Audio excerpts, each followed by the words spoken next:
కాంపిల్య నగరంలో యజ్ఞదత్తుడు అనే వేద పండితుడు ఉండేవాడు.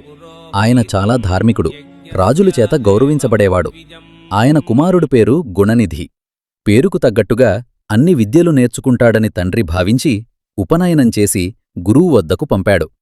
కాని గుణనిధి తండ్రికి తెలియకుండా జూదరులతో స్నేహం చేసి దొంగతనం, జూదం వంటి వ్యసనాలకు బానిసయ్యాడు. తండ్రి ఇంట్లో లేని సమయంలో బంగారు వస్తువులను, విలువైన సామాన్లను దొంగిలించి జూదంలో ఓడిపోయేవాడు. తల్లి తన కొడుకుపై ఉన్న మమకారంతో తండ్రికి ఏమీ తెలియనిచ్చేది కాదు. ఒకరోజు గుణనిధి తన తండ్రికి చెందిన పవిత్రమైన రత్నాల ఉంగరాన్ని దొంగిలించి జూదగాడికిచ్చాడు. అది తండ్రికంట పడటంతో కొడుకు చేస్తున్న పనులన్నీ బయటపడ్డాయి. ఆగ్రహించిన యజ్ఞదత్తుడు తన భార్యను, కొడుకును నిందించి కొడుకుని ఇంటి నుండి వెలివేశాడు. గుణనిధి ఆకలితో అలమటిస్తూ అడవుల వెంట తిరుగుతూ ఒక ఊరు చేరుకున్నాడు. అతడు ఒక శివాలయం వద్దకు వెళ్ళాడు. ఆ రోజు శివరాత్రి. భక్తులందరూ నైవేద్యాలు తెచ్చి శివపూజ చేస్తున్నారు. ఆకలితో ఉన్న గుణనిధి భక్తుడు తెచ్చిన నైవేద్యం ఎలాగైనా దొంగిలించి తినాలని వేచి చూశాడు. రాత్రంతా నిద్రపోకుండా తెలియకుండానే జాగరణ చేశాడు.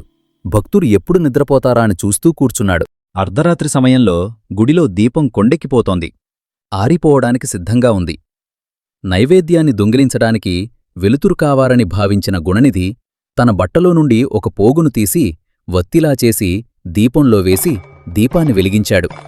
ఇలా తెలియకుండానే అతడికి శివునకు దీపారాధన చేసిన పుణ్యం దక్కింది. నైవేద్యం తీసుకుని పారిపోతుండగా కావలివారు అతడిని కొట్టి చంపారు. యమదూతలు అతడిని తీసుకువెళ్లడానికి రాగా శివదూతలు వచ్చి అడ్డుకున్నారు. శివరాత్రి రోజున ఉపవాసం ఉండి జాగరణ చేసి శివలింగం ముందు ఆరిపోతున్న దీపాన్ని వెలిగించినందుకు అతడు పరమశివుడి అనుగ్రహం పొందాడు. ఆ పుణ్యఫలం వల్ల అతడు తదుపరి జన్మలో కుబేరుడుగా మారి ఉత్తర దిక్కుకు అధిపతిగా, నవనిధులకు నాయకుడిగా శివుని అనుగ్రహంతో శాశ్వతమైన పదవిని పొందాడు. తెలిసి చేసినా తెలియక చేసినా పరమశివుని సేవ వ్యర్థం కాదు. ఒక చిన్న దీపం వెలిగించిన పుణ్యమే ఒక సాధారణ మనిషిని కుబేరుడిని చేసింది.